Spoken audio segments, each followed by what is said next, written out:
হে জগতবাসী, আজ আমি শামীম আলী চিশতি আপনাদের সামনে একটি আলোচনা নিয়ে আসলাম। সে আলোচনাটি হলো যে সাধু। এই সাধু কোন ভাষা?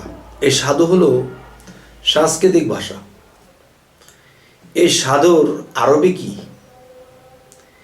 এই সাধুর আরবি হলো সুফি, বা আরেক ভাষা পবিত্র। পবিত্র মানুষকেই সুফি বলা হয়। আর সুফি সাংস্কৃতিক ভাষা হলো সাধু। যে নিজেকে ধুয়া পরিষ্কার করেছে তিনিই সাধু। তাহলে এখন যে কথাটি বলবো, সাধু যদি কেউ নিজেকে ধুয়া পরিষ্কার করতে চায় এবং করতে পারে, তিনি সাধু হয়। তাহলে এই সাধু হতে গেলে আমার আপনার কি করতে হবে? এই সাধু হতে গেলে করতে হবে যেটা, যে এই জীবনে অনেক স্বাদ আমাদেরকে ত্যাগ করে দিতে হবে। বহু বহু স্বাদ আমাদের ত্যাগ করে দিতে হবে। সেই স্বাদ কি? যে আমি একজনের কাছে একটা জিনিস পাবো, পাওয়ার মধ্যে একটা আনন্দ, একটা স্বাদ, এই স্বাদ ত্যাগ করতে হবে। কাউকে আমি কিছু দিয়ে স্বাদ গ্রহণ করব। এখন এই স্বাদকে যে ত্যাগ করেছে সেই হবে সাধু। যেমন মানুষ বিবাহ করার একটা স্বাদ আছে, কিন্তু হয়তো পরিস্থিতি বা সামাজিকভাবে ফ্যামিলিগতভাবে বিবাহ করতে হবে, কিন্তু এই স্বাদ তার মধ্যে সে প্রকাশ করে না। ভালো খাবো, খাওয়ার যে একটা স্বাদ আছে, এই স্বাদ জিনিসটাও সে গ্রহণ করে না, অন্তরে জায়গা দেয় না। তো সমস্ত স্বাদ যারা ত্যাগ করে দেয় এবং নিজেকে পবিত্র করে নেয়, একমাত্র তারাই হলো সাধু। তবে হে জগতবাসী, এই স্বাদ ত্যাগ করা অনেক কঠিন। যে নিজের স্ত্রী থাকা সত্ত্বেও তার কাছ থেকে বিরত থাকা, পোলাও মাংস ভালো ভালো খাবার সামনে রেখে ক্ষুধায় উপবাস করা,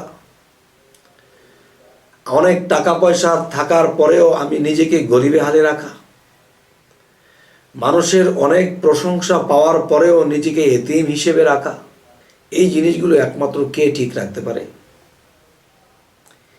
এই জিনিসগুলো একমাত্র সেই ঠিক রাখতে পারে যে সর্বত্যাগী অনুরাগী, তিনিই হন বৈরাগী। আর মনকে যিনি বৈরাগ্য করতে পেরেছে, সে 12 বৎসর সাধনা করতে হবে না, 12 মাসেই যথেষ্ট। 12 মাসে তার সাধনা করতে হবে না, সে 12 সপ্তাহেই যথেষ্ট, যদি ওরকম হতে পারে। তবে হে জগতবাসী, আজকের এই আলোচনাটি কেন করা হলো?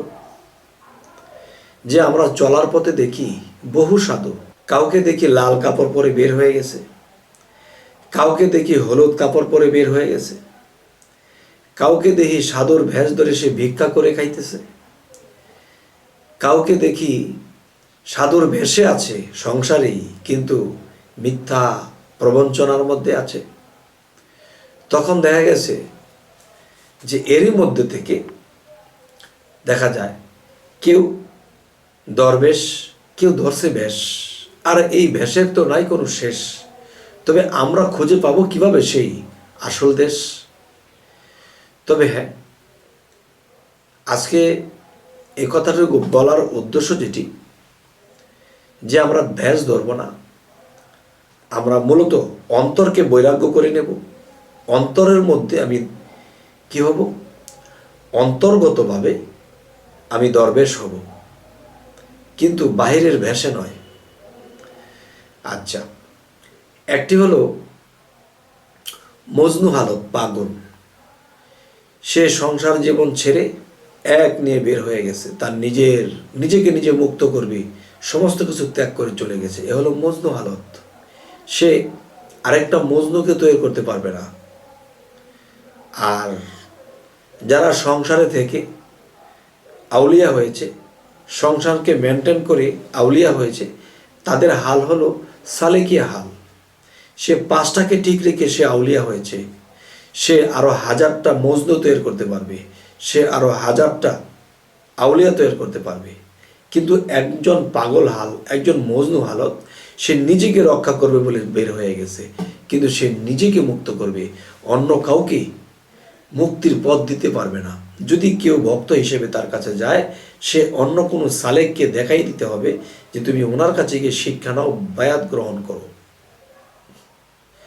যাই হোক, হে জগতবাসী, যে আমাদের চিন্তা চেতনা কি হবে যে আল্লাহর ইবাদত জোর করে করা যায় না, আল্লাহর সাধনা জোর করে করা যায় না। কিন্তু কোরআনের সূরা ইনসিরা এবং সূরা সাফাতের মধ্যে আল্লাহ বলেছেন, তোমরা যখনই অবসর পাও সাধনা করো।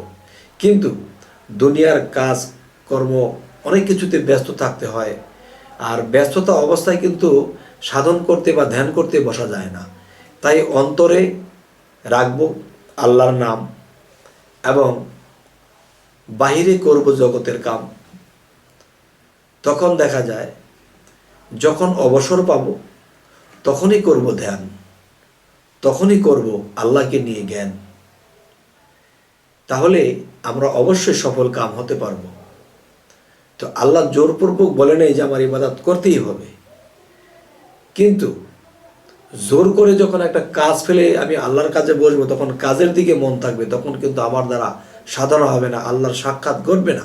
যখন আমরা সমস্ত কাজ কাম শেষ করি, যখন বাড়ি ফিরব, হাত মুখ ধুয়ে ফ্রেশ হয়ে চারটা খেয়ে যখন যাই নামাজ নিয়ে বসবো, তখন আমার পিছ টান থাকবে না। তখন সেই ধ্যানে খেলে আল্লাহকে ডাকতে যে চোখ দিয়ে বেয়ে পানি পড়তে থাকবে, হে আল্লাহ, সারাদিন তোমার কাজ কম করেছি, তোমাকে স্মরণ রেখে চলার চেষ্টা করেছি, দুনিয়ার কাজ করেছি, এখন তোমাকে ভেবে তোমাকে একটু চোখের পানি দেওয়া ছাড়া আর তো কোনো সম্বল নেই। তুমি যদি দয়া করো, যদি আমাকে তুমি সচ্ছল করে দাও, আমি তোমার ইবাদত যেন টাইম টু টাইম করতে পারি। চোখের পানির সাথে যখন বলতে থাকে, তখন আল্লাহ এই দৃশ্য দেখি তার প্রতি সন্তুষ্ট হয় এবং তার সচ্ছলতা আল্লাহ ফিরিয়ে দেয়। এবং সেই সচ্ছলতা পেয়ে যারা লোভে লোভ করে খারাপের দিকে চলে যায়, তখন তাদের উপরে আবার আল্লাহ রাগান্বিত হয়ে তাদের অবস্থা খারাপ করে দেয়। আর যখন তারা আল্লাহর কাছ থেকে সময় সুযোগ পাইল, সচ্ছল হলো, তখন টাইম টু টাইম যারা ইবাদত করবে তারা 3 দিন উপরে উঠবে, আল্লাহ এদেরকে সচ্ছল ঠিক রাখবে। যাই হোক, হে জগতবাসী, আজকের আলোচনাটি যা বোঝাইতে চাইলাম আপনাদের কাছে কেমন লাগলো অবশ্যই কমেন্ট করে জানাবেন। এবং আমাদের এই চ্যানেলের আলোচনা যদি আপনাদের ভালো লাগে তো অবশ্যই সাবস্ক্রাইব করুন। তো আজ এই বলেই রাখছি, সকলেই ভালো থাকবেন। আল্লাহ হাফিজ।